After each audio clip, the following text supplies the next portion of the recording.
जब अपनों से ही चोट लगे।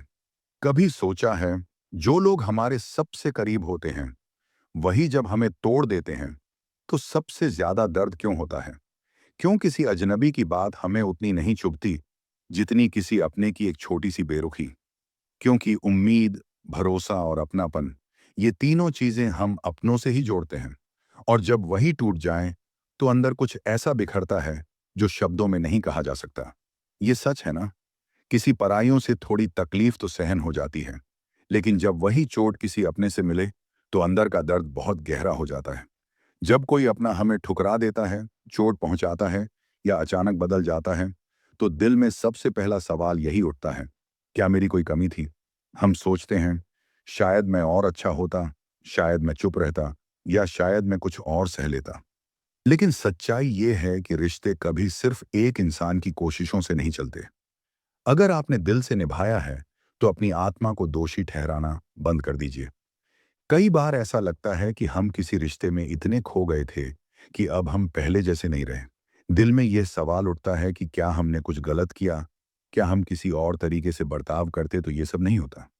लेकिन एक बात हमेशा याद रखिए, जो टूट गया वो सिर्फ एक रिश्ता था, आप नहीं। आप वही इंसान हैं जो हंसना जानता है, जो प्यार करना जानता है, जिसने पूरी सच्चाई से रिश्ते को निभाया था।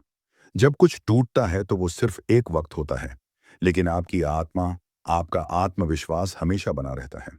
टूटने के बाद हमें खुद से फिर से जुड़ने की जरूरत होती है, क्योंकि हम उस दर्द से सीखकर और मजबूत होते हैं। इसलिए याद रखिए, रिश्ते टूट सकते हैं, पर आप कभी नहीं टूटते। आप खुद को फिर से पा सकते हैं और पहले से कहीं ज्यादा मजबूत बन सकते हैं।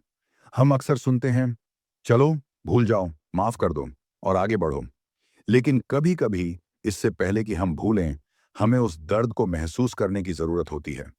अगर आपको दुख हो रहा है तो खुद को वो समय दीजिए। अगर आपको रोना है तो रोइए, और अगर चिल्लाना है तो अकेले कमरे में चिल्लाइए। कभी कभी चुप रहना भी जरूरी होता है, और ये ठीक है, क्योंकि जब तक हम अपने दर्द को महसूस नहीं करते तब तक हम उससे पूरी तरह से आजाद नहीं हो सकते। दर्द को महसूस करना ही हमें उसे पार करने की ताकत देता है। इसलिए दर्द को महसूस कीजिए, क्योंकि यही उस दर्द से मुक्ति पाने का पहला कदम है। जब कोई अपना हमें छोड़ देता है तो हम अक्सर उनके बारे में सोचते रहते हैं, लेकिन कभी सोचा है, अब हमें क्या चाहिए? खुद से यह सवाल पूछिए, अब मैं क्या चाहता हूं? क्या आप शांति चाहते हैं? क्या आप सम्मान चाहते हैं? या फिर आपको सिर्फ एक दिन चाहिए जब आप सुकून से खुद को देख सकें, बिना किसी तनाव के?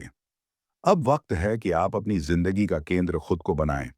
जिन लोगों ने आपको चोट पहुंचाई है, उन्हें बार बार अपने विचारों में बुलाना बंद कर दीजिए। आप खुद को और अपनी खुशी को प्राथमिकता दीजिए, क्योंकि अंत में यही सबसे जरूरी है, खुद से प्यार करना और खुद के लिए जीना। जब किसी ने हमें चोट पहुंचाई हो तो माफ करना बिल्कुल आसान नहीं होता। लेकिन सोचिए, माफ करना कमजोरी नहीं, बल्कि सबसे बड़ी ताकत है। यह ताकत दूसरे को नहीं, बल्कि खुद को आजाद करने के लिए होती है। जब आप अपने अंदर के गुस्से, शिकायतें और बदले की भावना को छोड़ देते हैं, तो मन हल्का हो जाता है, और तभी आप महसूस करते हैं कि आप दूसरी बार जीने की शुरुआत कर सकते हैं। माफ करने से न सिर्फ उस व्यक्ति के लिए कोई बदलाव आता है, बल्कि आप खुद को भी एक नई जिंदगी की ओर ले जाते हैं। आखिर में, अगर आप ये सुन रहे हैं और आपके अंदर कहीं कोई ऐसा रिश्ता है जिसने आपको आज भी बांध रखा है, तो खुद से एक वादा कीजिए, अब मैं खुद को संभालूंगा, अब मैं खुद के साथ खड़ा रहूंगा। कमेंट में सिर्फ एक लाइन लिखिए, मैं अब खुद के लिए जी रहा हूं। शायद आपकी ये एक लाइन किसी और के लिए उम्मीद बन जाए। और अगर आपने चैनल सब्सक्राइब नहीं किया है तो जरूर कीजिए, क्योंकि इस जगह पर हम दिल की बातें करते हैं जो कहीं और नहीं हो पाती।